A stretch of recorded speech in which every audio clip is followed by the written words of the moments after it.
వందనం. వేదికలకు ఇచ్చిన నా మిత్రులు మహేష్, ఇతర మిత్రులు భానుచంద్రు, హీరో దామోదర్ గారు, అందరికీ ఉన్న పాత్రికేయులకి నా వందనం. ఈ సినిమా నేను ఇప్పుడు చూడటం కాదు, అంతకుముందే మనడు చూపించాడు రిలీజ్కు ముందే.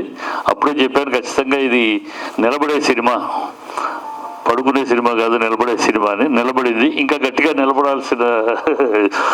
ఒకటి, ఈ సినిమాలో మీరు చూస్తే ఒక 3 విషయాలు, ఎక్కువ కాకుండా 3 విషయాలు. ఈ సినిమాల్లో పాటలు వస్తే ఆ పాట తీసేసిన కథకి ఇబ్బంది ఉండదు, కానీ ఈ సినిమాలో పాటలో కూడా కథ నడుస్తుంది. ప్రతి పాటలో కూడా కథ నడుస్తూ ఉంటుంది.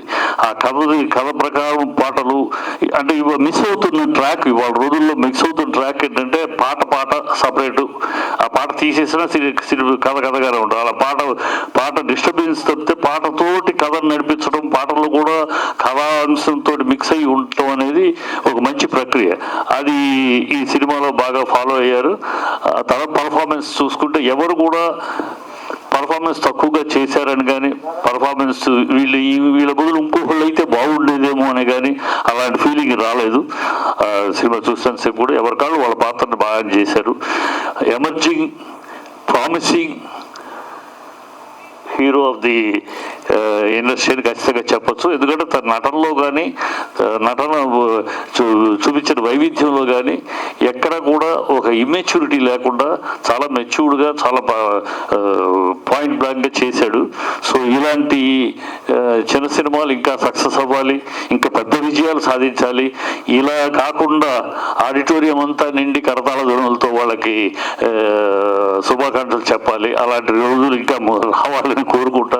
ఎందుకంటే చిన్న సినిమాలు సక్సెస్ అయితే, సినిమాలే ఇండస్ట్రీకి ఫుడ్ పెట్టేది, పెద్ద సినిమాలు కావు. పెద్ద సినిమాలు ఒక 20 సినిమాలు ఉంటాయి సంవత్సరానికి 250 సినిమాలు.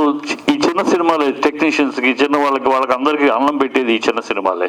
ఈ చిన్న సినిమాలు సక్సెస్ అవుతున్న కొద్దీ ఇండస్ట్రీ పచ్చగా ఉంటుంది, అందరూ హ్యాపీగా ఉంటారు. ఇండస్ట్రీ గోల్డెన్ ఎరా అనేవాళ్ళం మేము చిన్నప్పుడు. అసిస్టెంట్ డైరెక్టర్గా గోల్డెన్ ఎరా అనే ఆ ఇండస్ట్రీ అనేవాళ్ళం. ఆ గోల్డెన్ ఎరా మళ్ళీ రావాలి. గోల్డెన్ ఎరా ఎందుకు అనేవాళ్ళం అంటే అందరికీ పనులు ఉండేవి, అందరూ హ్యాపీగా ఉండేవారు. 20 కంపెనీలు, 20 ప్రొడక్షన్ కంపెనీలు రెగ్యులర్గా సినిమాలు తీస్తూ ఉండేవి. సో ఆ ఫ్యామిలీస్ అందరూ ఒక కంపెనీకి ఉన్న స్టాఫ్ హ్యాపీగా ఉండేవారు ఇండస్ట్రీ. అందుకనే అప్పుడు గోల్డెన్ ఎరా అన్నారు. మళ్ళీ అలాంటి గోల్డెన్ ఎరా రావాలి అంటే ఇలాంటి చిన్న సినిమాలు సక్సెస్ అవ్వటము, నిర్మాతలు గట్టిగా నిలబడటం జరగాలి. అలా జరగాలి అని ఆశిస్తూ ఈ సినిమా మంచి సినిమా, తదుపరి సినిమా కూడా తీసేది నీ ప్రతి అడుగు విజయవంతపడు కావాలని కోరుకుంటూ సెలవు తీసుకున్నాం.